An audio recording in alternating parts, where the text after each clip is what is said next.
बाहर का मौसम कितना सुहाना है और अम्बुबुची आज से ही शुरू है। अम्बुबुची के बारे में एक ब्लॉग मैंने बनाया था लास्ट ईयर, उसको मैं पिन कर दूंगी, आप लोग जाके देख लीजिएगा जिन्होंने भी नहीं देखा है।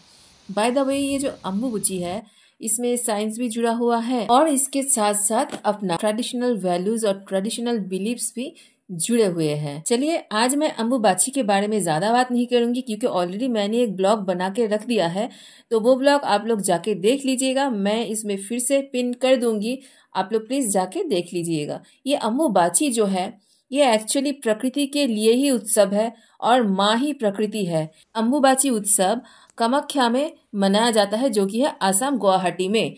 हालांकि ये उत्सव माँ को अर्पित है और माँ का मतलब होता है प्रकृति और प्रकृति ही सब कुछ है। मैं पहले से ही हमेशा से कहती आई हूँ कि प्रकृति का पूजा करो, प्रकृति ही सब है।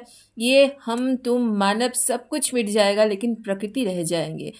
सिर्फ माँ का पूजा करने से ही नहीं होगी। क्या अपने घर में अपनी बेटी, दीदी, बहन या फिर अपने पत्नी को आप लोग क्या वही सम्मान देते हैं, वही रेस्पेक्ट करते हैं? रास्ते में चलते हुए कोई भी औरत आपको दिखे रास्ते में, क्या पुरुष लोग, आपको मैं पूछ रही हूँ, क्या आप लोग भी वही सम्मान या इज्जत देते हैं? नहीं देते हैं। तो फिर माँ कामाख्या से क्या प्रार्थना करेंगे और क्या ही मांगेंगे? क्या वो खुश होगी?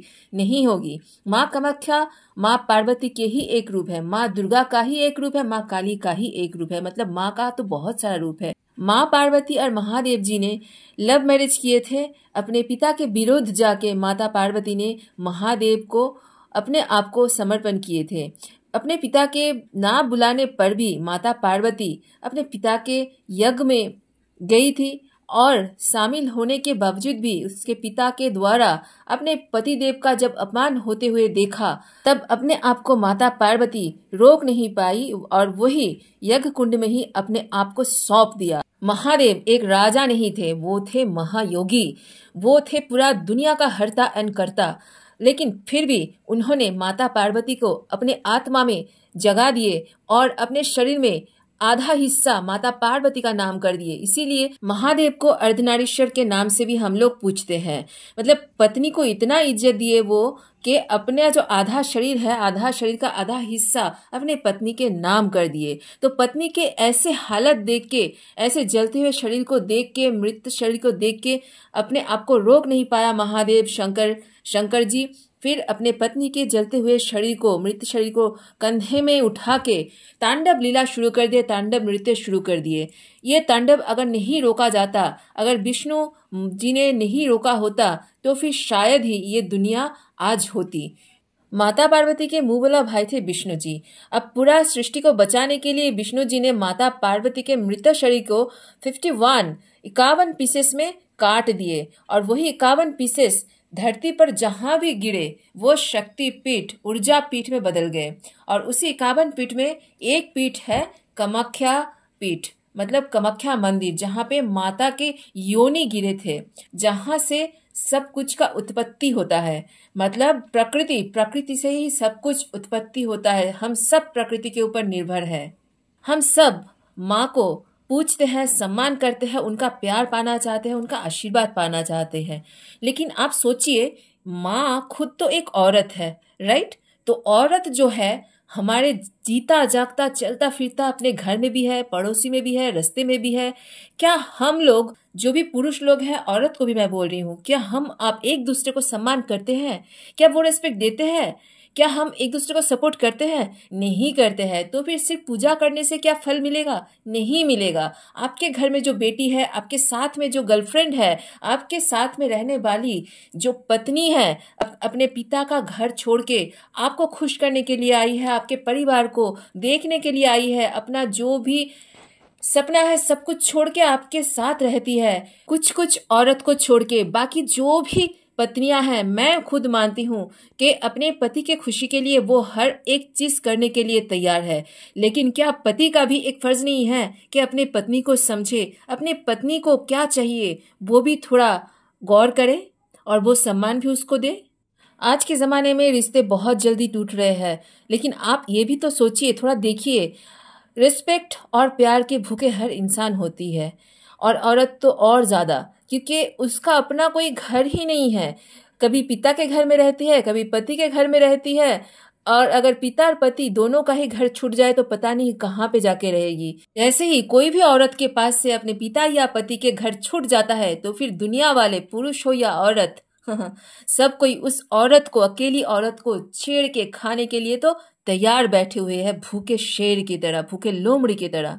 और इस जेनजी के जमाने में भी जहाँ पे रोबोट आ गया है हर वो काम करने के लिए, दुनिया कहाँ से कहाँ चंदा तक पहुंच गए हैं, लड़कियां फ्लाइट में फ्लाई कर रहे हैं, पायलट बन गए हैं, लेकिन फिर भी अभी भी माता पिता चाहते हैं कि एक अच्छा सा लड़का मिले और अपनी बेटी जो है खुश रहे, पत्नी बन के जिए, बस उसका कोई और अस्तित्व नहीं है। बच्चा पैदा करेगी और ससुर सास का सेवा करेगी और पति का सेवा करेगी, बस यही पड़ी खत्म हो जाती है। लेकिन बात अभी वो तो नहीं है ना, अभी बहुत सारे गलत चीज हो रहे हैं जहाँ पे एक औरत को अपने पिता के घर में भी रेस्पेक्ट नहीं मिला और फिर पति के घर में कैसे रेस्पेक्ट मिलेगी उसको। आप लोग थोड़ा सोचिए ना, आपके घर में जब एक लड़का पैदा होता है तो आप लोग सोचते हैं कि इस लड़का का भविष्य कैसे हम लोग बनाएंगे, कौन से अच्छे स्कूल में पढ़ाएंगे, अच्छा जॉब मिलेगा तो हम हेल्प करेंगे या फिर बिजनेस के लिए हेल्प कर देंगे।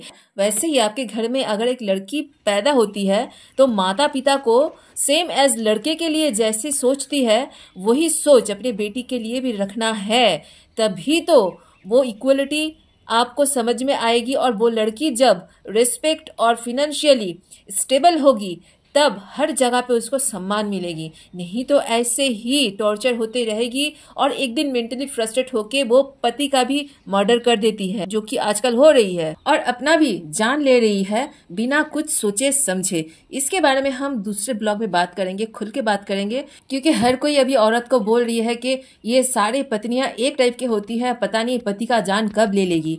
तो ये कोई छोटा प्रॉब्लम तो नहीं है, बहुत ही बड़ा प्रॉब्लम है। इसके बारे में हम दूसरे ब्लॉग में बात करेंगे खुल के। एक पुरुष, एक बेटा घाट घाट के पानी पीकर भी वो शुद्ध हो सकता है, लेकिन एक औरत के लिए वो गुनाह है, वो पाप है। यही प्रथा, यही सोच को बदलना है। और किसी भी औरत को आप पुरुष लोग बिना मांगे ही प्यार और रिस्पेक्ट दीजिए तो देखिए वो स्त्री, वो औरत आपकी जिंदगी कैसे संवार देती है। ब्लॉग को खत्म करने से पहले मैं उस सब औरत को कहूंगी, कभी भी किसी के सामने में आप रिस्पेक्ट और प्यार के लिए अपने आप को गिराओ मत। मान सम्मान और प्यार ये मांगने से नहीं मिलता है, जो खुद से ही आपको प्यार मान सम्मान दे उसके साथ हमेशा जिंदगी भर रहो। लेकिन कभी भी अगर कोई भी रिश्ते में हो, चाहे वो शादीशुदा हो या फिर कुछ भी हो, आपकी जिंदगी में कुछ भी हो रहा है, आपको लग रहा है कि आप इसमें खुश नहीं हैं, अगर आप जीना चाहते हो तो उस रिलेशनशिप से आप बाहर आ जाओ बिना कुछ सोचे। आप लोग सोच रहे हैं कितनी इजीली वो बोल रही है। इजीली बोलना बहुत ही आसान है, लेकिन ये करना बहुत मुश्किल है। कभी कभी लाइफ में बहुत टफ डिसीजंस लेना पड़ता है। इसीलिए तो हर वो औरत को मैं कहूंगी कि फिनेंशियली इंडिपेंडेंट रहो। मैं जो नहीं कर पाई वो आप लोग करो, मैं करने की कोशिश कर रही हूँ। इसीलिए मैं कह रही हूँ कि आप लोग मुझे ज्यादा से ज्यादा सपोर्ट कीजिए। जो दिखता है वो होता नहीं है, इसके पीछे भी बहुत सारा स्टोरी है जो आप लोग मुझसे जितना ज्यादा जुड़ेंगे धीरे धीरे जान पाएंगे। मैं अपना रियल लाइफ से, अपना रियल लाइफ एक्सपीरियंस से ही सब कुछ बातें बोलती हूँ। पूरे ब्रह्मांड में जिन जिनके घर में बेटियां हैं उन सारे माँ बाप को मैं यही रिक्वेस्ट करूंगी कि प्लीज एक लड़के के फ्यूचर के लिए जैसे आप प्लान करते हैं ना, चाहे वो जॉब के लिए हो, बिजनेस के लिए हो, घर के लिए हो, जैसे बना के रखते हो, हेल्प करते हो, वैसे ही अपने बेटियों को शादी से पहले तैयार कीजिए, फिनेंशियली इंडिपेंडेंट बनाइए, उसके लिए बिजनेस तैयार कर दीजिए या फिर जॉब करने के लिए उसको इंकरेजमेंट दीजिए और करने दीजिए। उसके बाद ही वो शादी करे। बच्चा पैदा करना या फिर सिर्फ रसोई में खाना पकाना ही एक लड़की, एक औरत का सम्मान नहीं है आजकल के टाइम पे। समझिए इस बात को। लड़का और लड़की का शारीरिक गठन अलग हो सकते हैं, लेकिन वो दोनों इंसान है, याद रखना। इंडिविजुअली कोई भी जेंडर का मैं समर्थन नहीं कर रही हूँ, यहाँ पे मैं ह्यूमैनिटी का समर्थन कर रही हूँ। आज के लिए बस इतना ही, फिर मिलेंगे। Till then bye bye, take care, love you all, जय जगन्नाथ, हर हर महादेव।